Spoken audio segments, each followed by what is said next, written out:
السلام عليكم. الفيديو بتاع النهارده هنصنع الوان اكريليك بجودة حلوة جدا ولامعة وبتكلفة بسيطة جدا. ينفع تعملها مشروع وتغلفها في علب زي كده.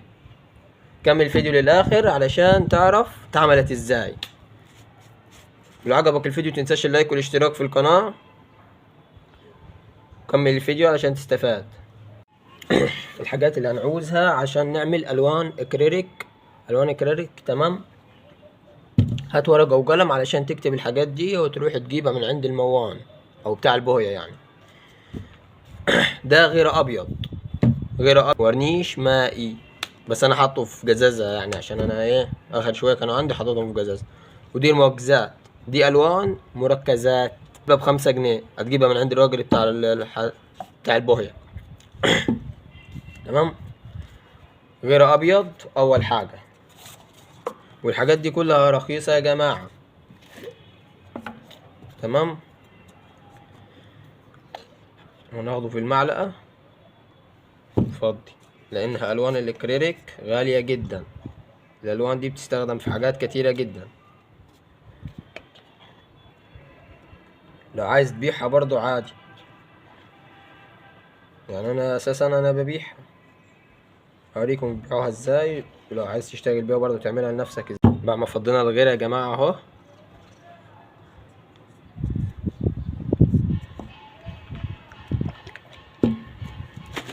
اترك دي زين. ده الورنيش المائي.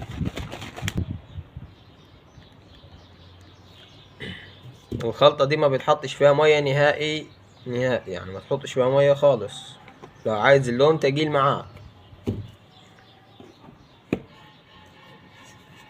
هتفضل تقلب. الغيرة سببه علشان اللون ما يطلعش او يطبع في الايدين، والورنيش المائي للتلميع. يعني انت لما بتدهن الحاجة هتلاقيها لامعة معاك، والغيرة بيثبت اللون.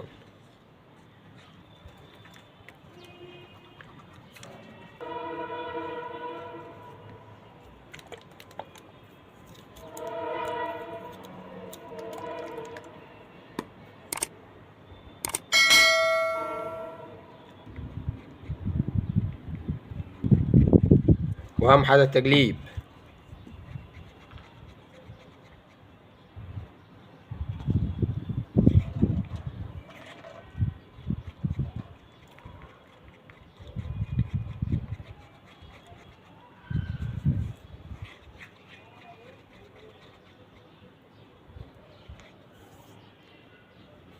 والعلبة لسه فيها تاني، فانت لو عايز تقل برضو عادي تديها.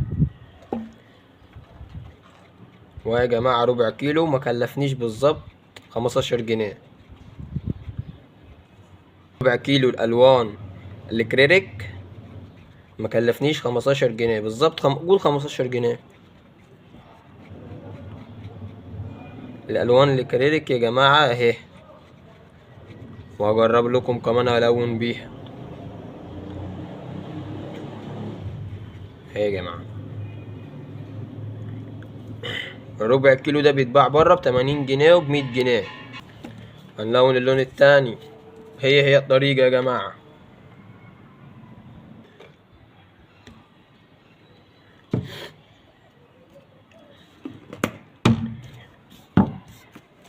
والورنيش المائي لازم تركه زين.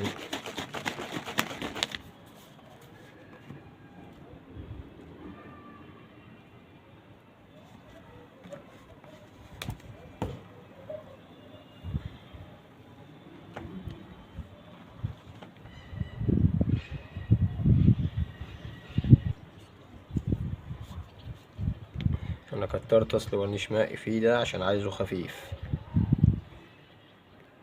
واي غيره يا جماعه عادي تعمل بيه، اي غيره مش غيره معين، اي غيره. والعلبه دي لازم تركها زين عشان ساعات بيبقى متجمد.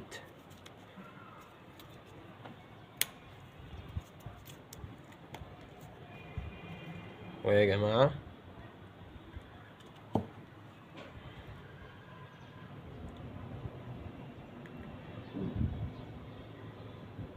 العلبة براحتك، انت برضه عايز تكبها كلها براحتك، في الربع كيلو براحتك.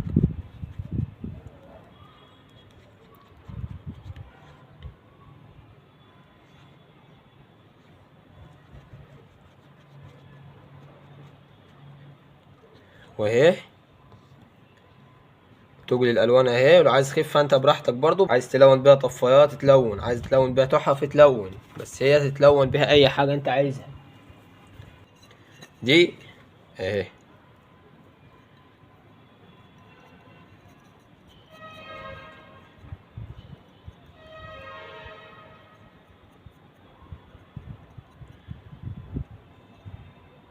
يا جماعة الالوان بتلمع تلمع، وكمان انت اهي.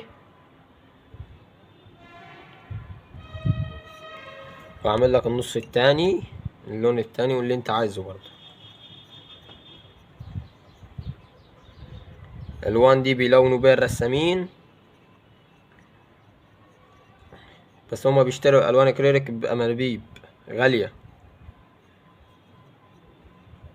فدي برضو ترسم بيها. والالوان اللون ده اضمنه ما يغيرش ابدا، ولا اللمعة بتاعته عمرها ما تروح.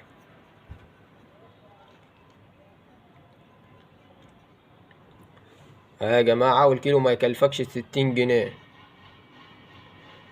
الوان اكريليك نظيفة.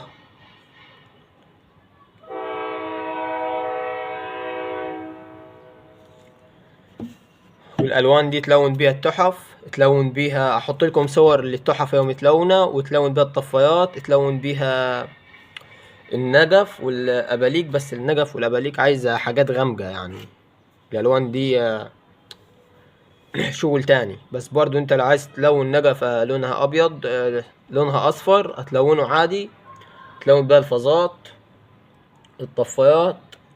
الالوان دي بتلون بيها حاجات كتيرة جدا. ويا جماعة شفتوا ايه، ودول ما كلفونيش بالظبط، كلفوني 30 جنيه، ربع ربع. وانت لو عايز تخفهم برضو بورنيش مائي يعملوا لك نص كيلو. الربع اللي انا عامله ده يعمل لك نص كيلو، تحط عليه ورنيش مائي، والورنيش المائي رخيص يعني في حدود ال4 كيلو ما يعدوش ال120 جنيه. وكيلو الغيرة برضو يعني مش غالي جدا. هي يا جماعة الألوان، واللون اللي انت عايزه هات مركزات ألوان من عند بتاع الحداد والبهيات. تمام. وفي حاجة تاني، العلب دي بجيبها من العتبة. العلب دي بجيبها من العتبة، العلب دي بجيبها من العتبة بجنيه، بس كميات يعني انت بتاخد كميات تتحسب لك بجنيه. تمام. هي علبة عادية انا بفضي فيها اللون.